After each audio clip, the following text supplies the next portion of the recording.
ஒரு diabetic பேஷண்ட்டோட evening snack எந்தெந்த குவாலிட்டிஸை வச்சு தேர்ந்தெடுக்கிறோங்கிறத பற்றி தான் இந்த வீடியோ. வாங்க வீடியோக்குள்ளே போகலாம். இந்த பதிவினை கொண்டு வந்திருக்கும் அனைத்து நண்பர்களும் வாழ்க வளமுடன். நான் உங்கள் டாக்டர் அருண்கார்த்திக். ஈவினிங் ஸ்நாக் அப்படிங்கிறது ஒரு மிக முக்கியமான அங்கம் வகிக்கிறது ஒரு டயபெட்டிக் பேஷண்ட்டோட ட்ரீட்மெண்ட் பிளானில். ஏன்னா சாயந்தரம் தான் ஆஃபீஸ் கோயர்ஸ்லேருந்து ஹவுஸ் ஒய்ஃப்ஸ்லேருந்து எல்லாத்துக்குமே நல்லா பசிக்கிற ஒரு நேரம். ஸ்கூல் கோயிங் சில்ட்ரன்லேருந்து எல்லாத்துக்குமே சாயந்தரம் நேரம் நல்ல டீ டைமுக்கு ஏதோ ஒன்று சாப்பிடணும்னு தோன்றுண்டு.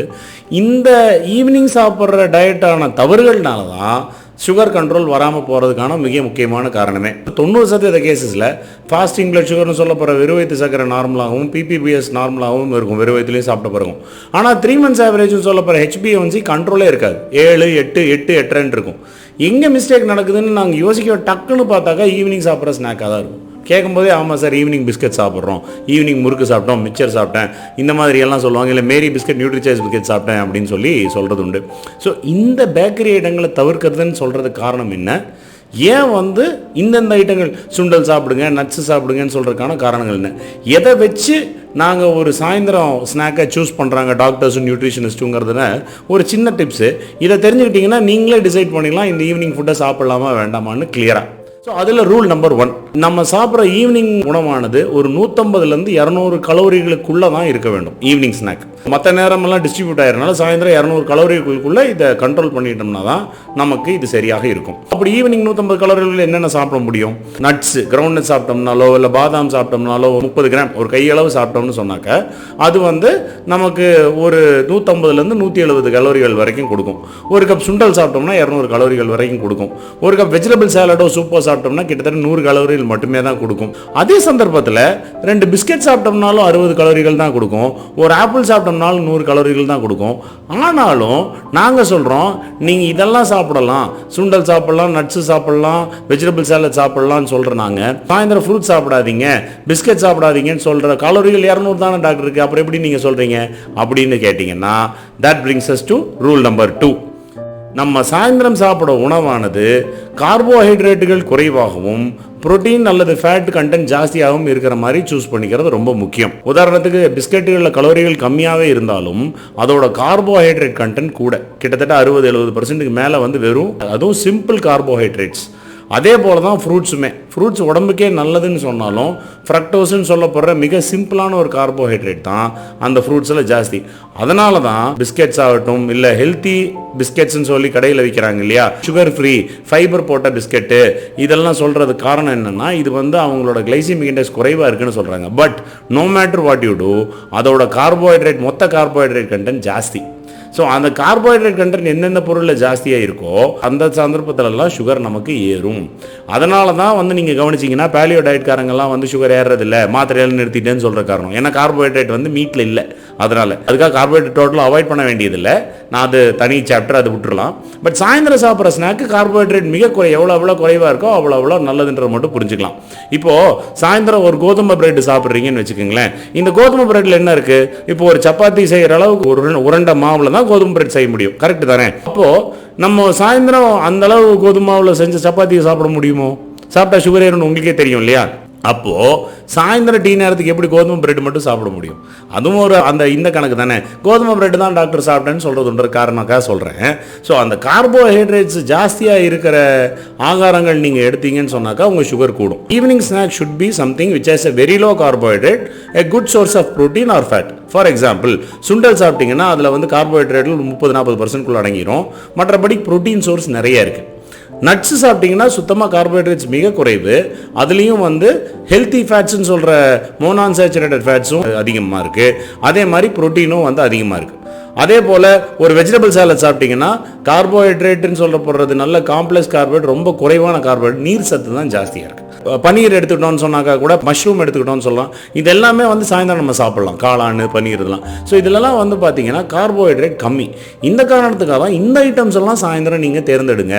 கார்போஹைட்ரேட் குறைவாக இருக்கிற ஹெல்த்தி ஃபேட்ஸும் புரோட்டீனும் ஜாஸ்தியாக இருக்க ஐட்டம். உதாரணத்துக்கு ஒரு எக் ஆம்லெட்டு, இல்லைன்னா வந்து ஒரு வெஜிடபிள் சாலட் போடுறது, இல்லை ஒரு கிரவுண்ட் மட்டும் சாப்பிட்டா நீங்கள் பத்தலைன்னு சொல்கிறீங்களா, நோ ப்ராப்ளம்.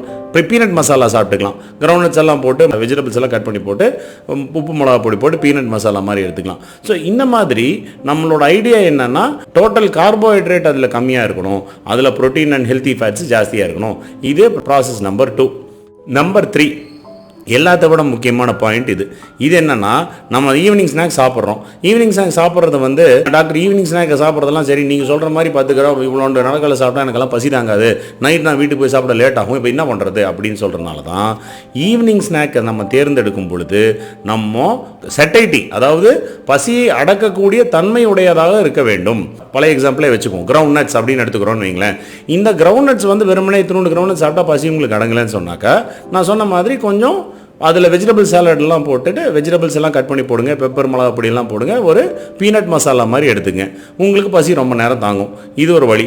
இன்னொரு வழி என்ன, அதே போல் வந்து பன்னீர் மாதிரி எடுத்துக்கிட்டாலும் அதில் ஃபேட் நிறையா இருக்குது, புரோட்டீன் நிறையா இருக்குங்கிறனால அதுவும் பசி நிறையா தாங்கும். அதே போல் பச்சடி, வெள்ளரிக்காய், கேரட்டு இதெல்லாம் போட்டு ஒரு தயிர் மாதிரி போட்டு செய்யலாம்.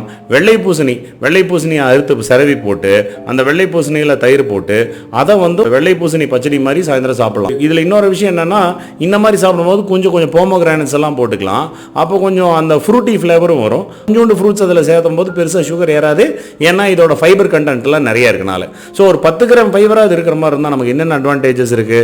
அட்வான்டேஜ் நம்பர் 1 என்னென்னா, சுகர் மெதுவாக ஏறும், பசி ரொம்ப நேரம் தாங்கும். ஸ்லோவாக ரைஸ் ஆகிறதுனால நமக்கு சுகர் ஏறாது, பசி ரொம்ப நேரம் தாங்கிறதுனால நம்ம டின்னர் லைட்டாக சாப்பிடுவோம். இது எல்லாத்துக்கும் மேலே மோஷன் ப்ராப்ளமே சுத்தமாக வராது. இதில் தான் ஒரு ப்ராப்ளம் என்னென்னா, ஒரு சில பேர்த்துக்கு வந்து சுண்டெல்லாம் சாப்பிட்டா கேஸ் பிடிக்குதுன்னு சொல்கிறாங்க இல்லையா, ஏன்னா இந்த ஸ்லோ டைஜஷனுக்கு ஆகிற காரணத்தினால தான் வந்து இந்த கேஸ் பிடிக்குதுன்னு சொல்கிறாங்க. ஆனால் முக்கியமான ஒரு அட்வான்டேஜ் இருக்குது. பச்சடி, ராய்த்தான்னு சொல்லுவோமே, இந்த மாதிரி சமாச்சாரங்கள் சாப்பிடும் பொழுது இது ஒரு பியூட்டிஃபுல்லான காம்பினேஷன். உதாரணத்துக்கு வெள்ளை பூசணி பச்சடின்னு வச்சுக்கலாம். வெள்ளை பூசணி சிரவி போட்டோம், போமோகிரானட்ஸ் போட்டுட்டோம், தயிர் ஊற்றினோம், ஒரு இது இருந்துச்சுன்னு சொன்னால், ஸோ இதில் ப்ரோபயோட்டிக்ஸ்ன்னு சொல்லப்படுற தயிரும் இருக்குது, ப்ரீபயோட்டிக்ஸ்ன்னு சொல்லப்படுற வெஜிடபிள்ஸோட அந்த இதுவும் இருக்குது, ஃபைபரும் இருக்குது. ஸோ ஒரு அருமையான குடலுக்கான மிக மிக ரொம்ப ஹெல்த்தியான ஒரு ஆகாரம் இது. உடம்புல இருக்கிற குட் பாக்டீரியாஸ் ஹெல்ப்ஃபுல்லாக க்ரோ ஆகும். அதில் நம்ம சுகர் கண்ட்ரோல் ரொம்ப நல்லா வரும். எல்லாத்த விட முக்கியமாக அசிடிட்டி ப்ராப்ளம் உள்ளவங்களுக்கும் இது யூஸ்ஃபுல்லாக இருக்கும். அசிடிட்டி நிறையா வருது, நெஞ்சரிச்சல் நிறையா வருது, மலச்சிக்கல் நிறையா வருது, சுண்டல் சாப்பிட்டா கேஸ் ப்ராப்ளம் வருதுன்னு சொல்கிறவங்களுக்கெல்லாம் ஒரு மிக அருமையான ஒரு காம்பினேஷனாக இது அமையும். இதை தவிர வேறு ஆப்ஷன்ஸ் பார்க்கணுன்னு சொன்னாக்கா, இந்த பச்சைப்பயிர் இருக்குது இல்லையா, பச்சைப்பயிரெலாம் அரைச்சி அதை ஒரு தோசை மாதிரி, பெசரட்டுன்னு சொல்லுவாங்க, ஆனால் அதில் அரிசி மாவு சேர்த்தக்கூடாது, தோசை மாவு மாதிரி செய்து அதில் கொஞ்சம் ஃப்ளாக்ஸ் சீட்ஸ் எல்லாம் போட்டு சாப்பிட்டோன்னு சொன்னாக்கா நமக்கு அதே மாதிரி புரோட்டீன் ஜாஸ்தி, கார்போஹைட்ரேட் கம்மிங்கிற மாதிரி வரும். ஒரு இது நம்ம சேர்த்துக்கலாம். இதில் வந்து வறுத்த கொண்டக்கடலை, அப்புறம் ஒரு 4-5 ராஜ்மா, சன்னா இதெல்லாம் போட்ட ஒரு வெஜிடபிள் சாலடு, காளான், மஷ்ரூம்ஸ் எல்லாம் கட் பண்ணி வெறுமனே போட்டு லேசாக தவா ஃப்ரை பண்ணி வெஜிடபிள்ஸ் எல்லாம் போடுறது. இப்படி நீங்கள் எடுக்கக்கூடிய ஆகாரங்களில் ஃபைபர் நிறையா இருக்கிறது ஒரு மிக யூஸ்ஃபுல்லான விஷயமாக இருக்கும். நம்மளோட பசியை கண்ட்ரோல் பண்ணுறதுக்கும் இந்த சாயந்தரம் சாப்பிட்ற ஸ்நாக்கை வந்து சுகர் ஏறாமல் பார்த்துக்கிறக்கும். 4வது பாயிண்ட்டு, ஈஸ் ஆஃப் யூஸ். எவ்வளோ ஈஸியாக அதை செய்துக்க முடியும். என்ன டாக்டர் அதை இதை செய்யுங்கிறீங்க, நாங்கள் எங்கே போய் வீட்டுக்கு போய் இத்தனை ஐட்டம் பண்ணுறது அப்படின்னு கேட்குறவங்களுக்கெல்லாம் தான் ஈஸியான ஆப்ஷன்ஸ் இது. நீங்கள் வந்து ஒரு வெள்ளரி கேரட்டு சும்மா அப்படியே சாப்பிட்லாம், கிரவுண்ட் நட்ஸ் அப்படியே சாப்பிட்லாம். 10 நிமிஷம் 5 நிமிஷம் செலவு பண்ணால் போகும். காலையில் 9 மணிக்கு போனால் நைட் 9 மணிக்கு தான் டாக்டர் வருவேன், எனக்கு ஒரு வழி சொல்லுங்கள் அப்படின்னு கேட்குறவங்களுக்கு இந்த வழி. இந்த மாதிரியான ப்ரிப்பரேஷனில் டைம் ஆகிறதுக்கு டைம் இல்லாதவங்களுக்கெல்லாம் தான் வந்து நம்ம செய்கிற ஒரு விஷயம் என்னென்னா, இந்த ஹார்லிக்ஸ் லைட்டு, என்ஷூர் இந்த மாதிரி பேக்டு ப்ராடக்ட்ஸ் கொடுக்குறோம். நான் ஏற்கனவே சொன்ன மாதிரி we are not a very big fan of packed food. முடிந்தளவு உணவுகளை வீட்டிலே செய்து சாப்பிடக்கூடியது தான் நாங்கள் விரும்புகிறோம், நாங்கள் வந்து ரெக்கமெண்ட் பண்ணுறோம். அதுக்கு மீறி இந்த நொறுக்கு தீனிகளும் கண்டதும் கடியதும் சாப்பிட்றதை தவிர்த்து எல்லா குவாலிட்டிஸும் இருக்கிற பேக் பண்ணப்பட்ட பொருட்கள்னு சொன்னாக்கா இந்த ஹெல்த் ட்ரிங்க்ஸ் தான். இந்த ஹெல்த் ட்ரிங்க்ஸில் என்ன இருக்குது? ஹெல்த் ட்ரிங்க்ஸ்னால் சுகர் ஃப்ரீ ஹெல்த் ட்ரிங்க்ஸ் தான். இதில் நார்சத்து அவங்க போட்டிருக்காங்க. ஆனாலும் பார்த்தீங்கன்னா நம்ம ரெகுலராக கிடைக்கிற நார்சத்துங்கிறது வந்து ஃபைபர்லாம் கிடைக்கிறது ஹெல்த்தி சால்பிள் ஃபைபர். உதாரணத்துக்கு ஒரு சுண்டல்லாம் கிடைக்கிற ஃபைபர் வேறு, இது வெறும் பிரான், அதாவது கோதுமை உரைச்சி அந்த வெளியில் உமி இருக்கும்ல, இந்த தவிடு தான் போட்டு ஃபைபர் கண்டென்ட் ஆக்குறாங்க. இந்த பிஸ்கெட்லேயும் அதே தான். பிஸ்கெட்ஸ் எல்லாம் சாப்பிடும்போது அதில் இருக்க ஃபைபர் கண்டென்ட் இதுதான். ஸோ இந்த மாதிரியான ஒரு ஃபைபர் நிறைய இருக்கிற, அதே மாதிரி கலோரிகளும் கம்மியாகிற, பசி தாங்கக்கூடிய தன்மையுடைய புரோட்டீன் பவுடர்களை நம்ம தேர்ந்தெடுத்துக்கிறது சுடு தண்ணியில் போட்டு குடிச்சிக்கலாம். ஹார்லிக்ஸ் லைட்டு, ஹார்லிக்ஸ் டயபெட்டின் இருக்குது, என்ஷூரன்ட் இருக்குது, செலிவிடான் இருக்குது, நிறைய பிராண்ட்ஸ் இருக்குது. எல்லா பிராண்ட்ஸுமே கிட்டத்தட்ட ஒரு மாதிரி தான். உங்களுக்கு எந்த ஃப்ளேவர் பிடிக்குதோ வாங்கி சாயந்தரம் டீ நேரத்துக்கு பால்லையோ இல்லை தண்ணியிலையோ கலந்து நீங்கள் குடிச்சிக்கலாம். இதில் வேறு ஒரு சௌரியம் என்னென்னா டக்குன்னு பண்ணிக்கலாங்கிற ஒரு ஈஸ் ஆஃப் யூஸ் அப்படி ஒன்று இருக்குது. அதே சமயம் சுகரும் ஏறாது, நம்ம யூஸ் பண்ணிக்கிறதுக்கு நமக்கு இது. ஆனால் இதை விட எப்படி பார்த்தாலும் நம்ம நேச்சுரல் ஃபுட் அளவுக்கு இதுக்கும் அதுக்கும் தராசில் வச்சு பார்த்தா natural homemade food is always the best. ஆக மொத்தம் இந்த ஈவினிங் ஸ்நாக்கை தேர்ந்தெடுக்கிறதுக்கு இந்த 4 விஷயங்களை தான் ஒரு நியூட்ரிஷனிஸ்ட்டோ ஒரு டாக்டரோ இல்லை நீங்களோ தேர்ந்தெடுக்கிறதுக்கு இதுதான் ஈஸியான சாய்ஸாக இருக்கும். நம்பர் 1 அது 200 கலோரிகளுக்குள்ளே இருக்கணும். நம்பர் 2 கார்போஹைட்ரேட் கண்டென்ட் குறைவாகவும் புரோட்டீன் ஹெல்த்தி ஃபேட் கண்டென்ட் ஜாஸ்தியாகவும் இருக்கிற மாதிரி இருக்கணும். நம்பர் 3 ஃபைபர் கண்டென்ட் அதுக்கு ஜாஸ்தியாக இருக்கணும். நம்பர் 4 ஈஸியாக யூஸ் பண்ணுற மாதிரி இருக்கணும். இந்த மாதிரி 4 விஷயங்களும் இருந்தால் உங்கள் ஈவினிங் ஸ்நாக் ஈஸியாக இருக்கும். இதுதான் நான் உங்களுக்கு கொடுக்குற ஹெல்த்தி சாய்ஸஸ். இதை வச்சு நீங்கள் டிசைட் பண்ணிக்கலாம். இதுதான் நான் உங்களோட ஷேர் பண்ண நினச்ச வீடியோ. இந்த வீடியோ பிடிச்சிருந்தா லைக் பண்ணுங்கள், சப்ஸ்கிரைப் பண்ணுங்கள், ஷேர் பண்ணுங்கள், எல்லாத்துக்கும் போய் ஷேர். ஒரு நல்ல கிளாரிட்டி கிடைக்கும் எப்படி சூஸ் பண்ணுறது உங்கள் ஃபுட்டை அப்படிங்கிறது. வாழ்க்கை.